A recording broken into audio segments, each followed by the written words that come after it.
नमस्कार। रूहिका शर्मा चैनल में आप सभी का स्वागत है। आज की हमारी कहानी की लेखिका हैं पुष्पा सक्सेना जी, जिनकी कहानी का नाम है पीले गुलाबों के साथ एक रात। ये एक ऐसी प्रेम कहानी है जो वैसे तो कभी पूरी ना हो सकी, लेकिन मान लीजिए कि वो इस जन्म की नहीं बल्कि जन्मों जन्म की प्रेम कहानी है। ऐसी प्रेम कहानी जिसमें कि युवक और युवती का शारीरिक मिलन हो या ना हो, लेकिन युवती का आंतरिक मिलन यानी कि मरहा मिलन तो हो चुका है। ये कहानी को हम पढ़कर जरूर सुनाएंगे। आप हमारे साथ बने रहिएगा। तो चलिए बिना समय गवाए कहानी को शुरू करते हैं। फर्स्ट क्लास कूपे में अकेली ही थी, तभी ढेर सारे पीले गुलाबों के खिले प्लास्टिक की बाल्टी से झांकते फूलों के साथ एक सैनिक अफसर में प्रवेश किया।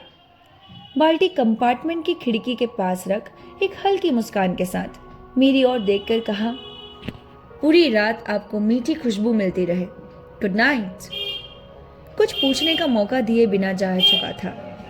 समय ही नहीं आया क्या रेल विभाग ने प्रथम श्रेणी के यात्रियों के लिए यह विशेष पुष्प सेवा प्रदान की थी। 5 मिनट बाद एक सौम्य सुंदर महिला आ गई। उम्र को चेहरे से पढ़ पाना मुश्किल था। उनकी गंभीरता प्रौढ़ता को छू रही थी और चेहरे का भोलापन कच्ची उम्र का भ्रम दे रहा था। कहाँ तक जा रही हैं? प्रश्न पूछती हुए मेरे पास बैठ गई। इलाहाबाद। चलो अच्छा है, साथ रहेगा। ये फूल? हाँ, कल सुबह इलाहाबाद में जेम्स का अंतिम संस्कार है। आपको पता है वहां अंतिम संस्कार कहाँ होता है? एक अज्ञात भय से मैं जड़ हो गई। नहीं, मुझे नहीं पता। गंगा किनारे के होता ही होगा शायद, पर आप तो क्रिश्चियन है ना? ठीक कहती हैं। हम क्रिश्चियंस में मृतक दफनाए जाते हैं, पर आजकल कुछ क्रिश्चियन भी हिंदू रीति रिवाज से अंतिम संस्कार चाहते हैं। जेम्स की आखिरी इच्छा यही थी। ओह, ट्रेन लेट तो नहीं होगी? अरे, इसके लेट होने का प्रश्न ही नहीं उठता। सीधे दिल्ली से चलकर बस कानपुर और इलाहाबाद ही रुकेगी। अंतिम संस्कार तो 10 बजे के पहले नहीं होगा, कहती महिला के चेहरे पर आश्वस्ति के भाव उभर आए। मेरी दृष्टि बार बार पास रखे पीले फूलों पर अटक जाती थी। इतने सारे पीले गुलाबों के बीच एक भी लाल गुलाब नहीं। फूल हमेशा से मुझे प्रिय हैं, पर आज यह एहसास बार बार सिहरा जाता था कि पास रखे ये फूल जो अभी पूरी तरह खिल भी नहीं पाए हैं, शायद सुबह होने तक ठंडी हवा के कारण खिल जाए। कुछ देर बाद ही ये मुस्कुराते फूल एक निर्जीव शरीर के निकट होंगे, तो क्या उस शरीर पर इनकी मीठी गंध कोई प्रभाव डाल सकेगी? क्या ये सुगंध उस सुप्त शरीर को मीठी आनंद से जगा सकेगी? महिला के चेहरे पर भी उन्हीं फूलों जैसी उदास सुंदरता थी। मेरी दृष्टि उन फूलों पर गड़ी देखकर बोली, जेम्स को पीले गुलाब के फूल बहुत पसंद थे, इसलिए दिल्ली ले जा रही हूँ ताकि आखिरी बार उनकी पसंद का उपहार दे सकूं। मैंने हिचकिचाते हुए पूछा, आप बुरा ना माने तो एक बात पूछूं? जेम्स आपके कौन थे? जी नहीं, बुरा क्या मानना। मेरा होने वाला पति। ओ आई एम सॉरी। विवाह के पूर्व ही चले गए? बहुत दुख है। कुछ अजीब सी हंसी के साथ वो बोली थी। जेम्स की पत्नी और बेटा इलाहाबाद में ही है। क्या? जेम्स एक बड़ा हार्ट स्पेशलिस्ट था। 2 सप्ताह पूर्व एक मेडिकल कॉन्फ्रेंस में आया था। कॉन्फ्रेंस के बीच ही हार्ट अटैक हो गया। 2 हफ्ते दिल्ली के अस्पताल में मुश्किल से रहा। डॉक्टरों ने उसे 6 सप्ताह तक आराम लेने को कहा था, पर वह जिद पर अड़ गया। अपने घर जाऊंगा, अपने लॉन में पहुंचते ही ठीक हो जाऊंगा। मजबूर होकर दिल्ली के एक डॉक्टर के साथ उसे वापस इलाहाबाद भेजना पड़ा, पर 2 दिन भी तो वह पूरे नहीं कर पाया। आज प्रातः उसकी पत्नी का स्पेशल मैसेज मिला। अपने पुराने घर में अंतिम सांस तोड़ते जेम्स ने अपने लिए हिंदी विधि से अंतिम संस्कार की इच्छा व्यक्त की थी। जेम्स से कभी भी ना मिलने की कसम इस मैसेज पर तोड़नी पड़ी। मेरे मुख पर आए विस्मय को देखकर ही वे कहती गई, दरअसल बात यह है कि जेम्स जब मेडिकल कॉलेज के अंतिम वर्षों में था, तब मैं अंग्रेजी विषय लेकर एमए कर रही थी। पड़ोसी होने के नाते हमारे परिवारों में एक बहुत घनिष्ठता थी। कीड़े मकोड़ों को पकड़ उनके अंग प्रत्यंगों को बचपन से ही जेम्स जिस रुचि से देखता था, उसकी वही रुचि मेरे मन में वितृष्णा जगा जाती थी। तुम कितने गंदे हो जेम्स, वो मुक्त हंस पड़ता था। जेम्स के घर के सामने एक छोटा सा बाग था। उसी में एक और गुलाबों की क्यारी थी। कहीं से एक नन्हा सा गुलाब का पौधा लाकर मेरी गुलाबों की क्यारी में रोप दिया था। हमारा घर जेम्स की ऊपर वाली मंजिल पर था, अतः अपनी बागवानी का शौक जेम्स के गार्डन से ही पूरा कर लिया करती थी। बड़ी उत्सुकता से हम दोनों उस पौधे के बड़े होने का इंतजार करते रहे। जेम्स कभी उसमें जरूरत से ज्यादा खाद डालता तो मैं कभी पानी की नदी बहाती थी। किस रंग का गुलाब खिलेगा हम शर्त लगाते रहते थे। सचमुच जिस दिन उसमें पीले रंग की कली दिखाई दी, जेम्स खुशी से फूल उठा। देखा lily, yellow rose, I love yellow colour, ये हे। वो पीला गुलाब कब खिले, हम जैसे पागल हो उठे थे। 2 दिन बाद जब अपने पूर्ण दर्प के साथ पीला गुलाब खिला, हम दोनों उसे विस्मय विमुग्ध निहारते रह गए। और जिस दिन वह पीला गुलाब झड़ा, उसकी पंखुड़ियां बीन हम दोनों ने अपनी अपनी कीमत किताबों में समेट लिया था। फूल की एक एक पंखुड़ी के झड़ते लगता जैसे हमारे सपने झड़ रहे हैं। इसलिए उन सपनों को अपनी पुस्तकों में हम कैद करते गए। पढ़ाई पूरी कर जेम्स जब मेडिकल कॉलेज में मृत्यु से जीवन के लिए संघर्ष करता, मैं अंग्रेजी विभाग के सामने फैले हरे लॉन के किनारे मौलश्री के पेड़ों की छाया के तले बैठकर शैली ऑर्किड्स की मनचाही पंक्तियां दोहराती गुनगुनाती रहती। जेम्स हाउस सर्जन के रूप में काम कर रहा था। अक्सर आकर अस्पताल में हुई मौतों और दुर्घटनाओं का वर्णन करके मेरा मूड खराब कर दिया करता था। सच कहना जेम्स, हर दिन मौत को इतनी करीब देखते तुम्हें दुख नहीं होता?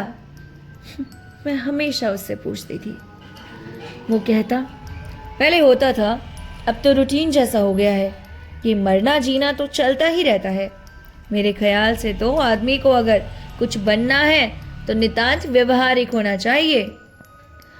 तुम बहुत क्रूअल हो। सारे डॉक्टर एकदम हार्टलेस होते हैं। अच्छा, मेरी आंखों में सीधा देख के ऐसा कह सकती हो? हमेशा मंद मुस्कान से पूछा करता था। लाज से मेरी आंखें नीची हो गई थी। घर के सामने पीले गुलाबों की अब एक क्यारी बन गई थी। बहुत सुनहरे पीले गुलाब हमारे मथे कब को उग गए हमें पता ही नहीं लगा। शहर में कोई अजीब बीमारी फैली थी। तेज बुखार के साथ खून की उल्टियां होते ही रोगी अचेत हो जाता था। कई लोग मृत्यु के मुंह में जा चुके थे। तेज बुखार आते ही मैं किस कदर भयभीत हो गई बता ही नहीं सकती। जेम्स ने जैसे ही मेरी नब्ज देखने को हाथ पकड़ा, मैं फफक पड़ी। अब नहीं बचूंगी जेम्स। अगर मुझे कुछ हो जाए तो दफनाना नहीं, जला देना। मैं नहीं चाहती कब्र में मेरी कैद आत्मा छटपटाती रहे। जेम्स प्यार से मेरे माथे पर बिखर आए बालों को हटाते हुए कहता था, कुछ नहीं होगा तुम्हें, और ये कहकर बाहर चला जाता था। 1 सप्ताह बाद जब मैं बिल्कुल ठीक हुई तो संतरे की फांक थमाते हुए जेम्स ने शैतानी से पूछना, तो मरने के बाद आपकी तमन्ना है कि सुंदर देह को जला दिया जाए? सच जेम्स, मैं हमेशा सोचती हूँ, जब मैं रही ही नहीं तो बेकार अपने नाम की जगह घेरने से क्या फायदा। पीढ़ी दर पीढ़ी लोगों को फूल चढ़ाने की खानाखानी पूरा करनी पड़ती है। पता नहीं कैसे लोग अपने प्रिय को जला देते हैं। तुम नहीं हो, पर धरती के एक कोने में तुम सो रही हो, सोचकर अच्छा नहीं लगेगा क्या लिली? बिल्कुल नहीं जेम्स, तुम ही कहो, जिस रूप में मैं सो रही होंगी उसे बार बार देखने की तुम्हारी इच्छा होगी? नहीं जेम्स, एक निर्जीव शरीर के प्रति तृष्णा हो सकती है, प्यार नहीं। इसलिए उस रूप में मैं नहीं रहना चाहती। मुझे तो तुम। उत्तर के पूर्व ही जेम्स का सबल हाथ मेरा मुंह बंद कर देता था। जेम्स को अमेरिका जाने की छात्रवृत्ति मिल गई। जेम्स ने अपने सपने आकाश छूने लगे। वहां से आते ही एक प्राइवेट नर्सिंग होम खोलूंगा, हार्ट सर्जरी में स्पेशलाइज का तहलका मचा दूंगा। हाँ, सबसे पहले तुम्हारा ही हार्ट ट्रांसप्लांट करूंगा। इतने कमजोर दिल वाली लड़की मेरी पत्नी नहीं बन सकती। जरा सी बात पर डरने लगती है, रोने लगती है, डरपोक कहीं की। तुम्हारे लिए तो एक फौलादी दिल तैयार करूंगा। मम्मी ने कई बार मुझसे पूछा, क्या जेम्स मैं अमेरिका जाने से पहले शादी नहीं कर सकता? तो जेम्स की माँ इस बात को सुनकर बहुत नाराज हो गई थी। वहां लड़का रिसर्च करने जा रहा है, वाइफ को लेकर क्या खाक काम करेगा? शादी तो लौट कर ही होगी। 2 साल की ही तो बात है, तब तक लिली एमए पूरा कर सकती है।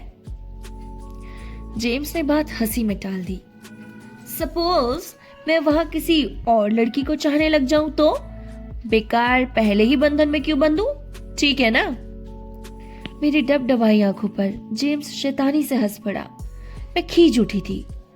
जेम्स की विवशता में समझती थी कि सच था। जेम्स की स्कॉलरशिप में मेरा गुजारा असंभव था। फिर अमेरिका जाने के लिए एक लंबी रकम हम कहां से भला लेकर आते? जाने के पहले मम्मी की जिद और जेम्स के आग्रह पर जेम्स की मम्मी एंगेजमेंट के लिए राजी हो गई थी। उंगली में अंगूठी पहनाते ही जेम्स ने धीरे से कहा था, अब मेरी कैद में कैद हो तुम। डर था मेरे पीछे कोई और न उड़ा ले जाए तुम्हें। 2 साल बाद आकर देखूंगा। अंगुली ढीली नहीं होनी चाहिए।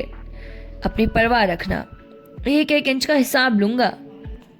मैं मुस्कुराती थी। जेम्स ने 2 की जगह पूरे 5 वर्ष लगा दिए। शुरू के पत्रों में उत्साह और उल्लास छलक पड़ता था। अचानक उन पत्रों के मध्य कैथरीन का शोक युवा चेहरा यदा कदा झांकता दिखाई पड़ने लगा।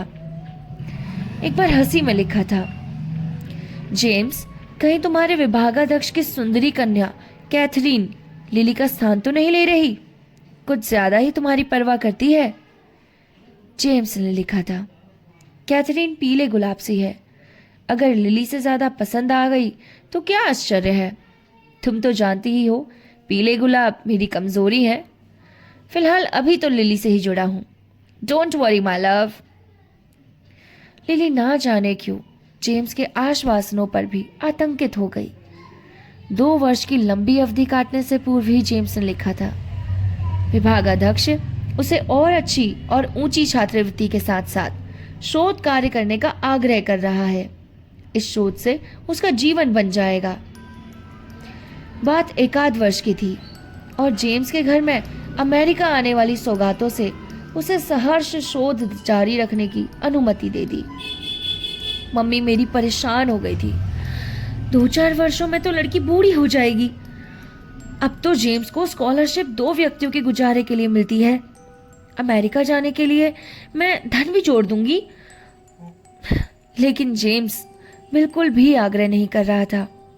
इसी बीच कई प्रस्ताव भी आए। मम्मी ने दबी जुबान पर उन पर सोचने के लिए भी कहा, पर जेम्स के अलावा किसी अन्य की कल्पना मेरे लिए असंभव थी। 3 वर्षों बाद जेम्स के पत्रों का सिलसिला लगभग टूट सा गया। जेम्स की मम्मी से ही हालचाल करके उत्तर मिलता था, अरे वहां पढ़ने गया है, पत्र लिखने में फालतू समय वेस्ट नहीं करता। 5 वर्षों बाद जेम्स मिसेस कैथरीन जेम्स और एक 7 मास के बेटे के साथ वापस आया। जेम्स की मम्मी ने गोरी चिट्टी मेम वधू पाकर अपने सौभाग्य को सराहा। उन्हें ऐसा लग रहा था जैसे इससे बढ़िया तो उन्हें कुछ मिल ही नहीं सकता था। शायद मेरे बारे में बिल्कुल भूल सी गई थी वो। वो अपने बेटे को, बहू और पोते को देखकर यह भूल चुकी थी कि उनके बेटे का कोई और भी इंतजार कर रहा है। जेम्स की मम्मी ने गोरी चिट्टी मेम वधू पाकर अपने भाग्य को सराहा। अरे, इंडिया की क्रिश्चियन सोसाइटी में जेम्स के लायक लड़की ही कहाँ मिलती। उसे अपना कैरियर भी तो देखना है। इतना बड़ा हार्ट सर्जन है, आखिर उसे ऊंची सोसाइटी में मूव करना है। जेम्स के आने की खुशी में एक पार्टी का आयोजन किया गया था। एक पीले मुरझाए गुलाब के साथ एंगेजमेंट रिंग और शुभकामनाएं छोटे भाई द्वारा जेम्स तक भेजकर मैं अंधेरे कमरे की खिड़कियां बंद करके बैठ गई। मम्मी बड़बड़ाती रह गई। बेशर्मी की भी हद होती है, भगवान जरूर इस अन्याय का बदला लेगा। कानों पर उंगली रखकर मैं चीख उठी थी, मम्मी प्लीज चुप रहो। मम्मी सहम गई थी। फूल देखता जेम्स एक पल मौन रह गया। भाई कहता गया, जेम्स व्यस्तता के कारण लिली के पास नहीं आ सकता, समय पाने के लिए वो जरूर आएगा। पर अब क्या लिली के पास जेम्स के लिए समय रह गया था। जम्मू के कॉलेज में अंग्रेजी प्राध्यापिका पद के लिए डॉक्टर लिली को बार बार बुलाया जा रहा था, पर मम्मी ना जाने किस आशा में उसे रोकी हुई थी। पार्टी के दूसरे दिन किसी की ना सुने हुए मैं जम्मू के लिए निकल पड़ी। तब से मैं वहीं होके रह गई। घर से आए पत्रों द्वारा ज्ञात होता रहा कि जेम्स ने एक प्राइवेट नर्सिंग होम खोल लिया।